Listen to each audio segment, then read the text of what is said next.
Hi hello నమస్తే welcome to my channel. Channel కొత్తగా చూస్తున్నట్టయితే ముందుగా సబ్స్క్రైబ్ చేసుకోండి. అలాగే నేను చెప్పే మాత్రం అందరికీ షేర్ చేయండి. అయితే ఈరోజు మన టాపిక్ వచ్చేసి మన కింగ్డమ్ నుంచి ఒక సాంగ్ ప్రోమో అయితే వచ్చింది. నాకు నిజంగా అది చూసిన తర్వాత నేను లిటరలీ అసలు విజయ్ దేవరకొండ గారికి ఇలాంటి సినిమాలే పడతాయి అనుకోవడంలో ఎటువంటి తప్పు లేదో అనిపించింది. అంటే నేను ఏమంటున్నానంటే ఆ ముద్దు సీన్ చూసి చెప్తున్నాను భయ్య. అంటే నేను మొత్తానికే విజయ్ దేవరకొండ గారికి ఇలాంటి సినిమాలే పడతాయని కాదు, కానీ ఆయనకున్న క్రేజ్కి ఇలాంటి సినిమాలు కాకుండా మనకు ఫస్ట్లో ఒక టీజర్ టైప్లో మన ఎన్టీఆర్ అన్న వాయిస్ ఓవర్ ఇచ్చి ఒకటి ఇచ్చారు కదా, అలాంటివి బాగా సెట్ అయింది.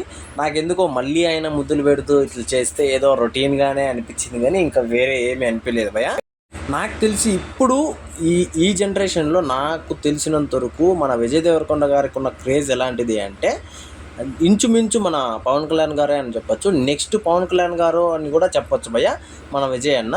అలాంటిది ఆయన ఇలాంటి వాటి మీద పడిపోతాడేమో అని కొంచెం భయం అయితే వేస్తుంది. ఎందుకంటే ఆయన ఎంచుకునే స్టోరీలు కొంచెం అంటే రొమాన్స్కి దగ్గరగానే ఉంటాయి. మరి ఈ సినిమా కూడా నేను ఫస్ట్ టీజర్ చూసి వీర రేంజ్లో ఉండబోతుంది సినిమా అని అనుకున్నాను, కానీ ఈ పాటలో మాత్రం కొద్దిగా మళ్ళీ రొమాన్స్ అయితే చూపించారు.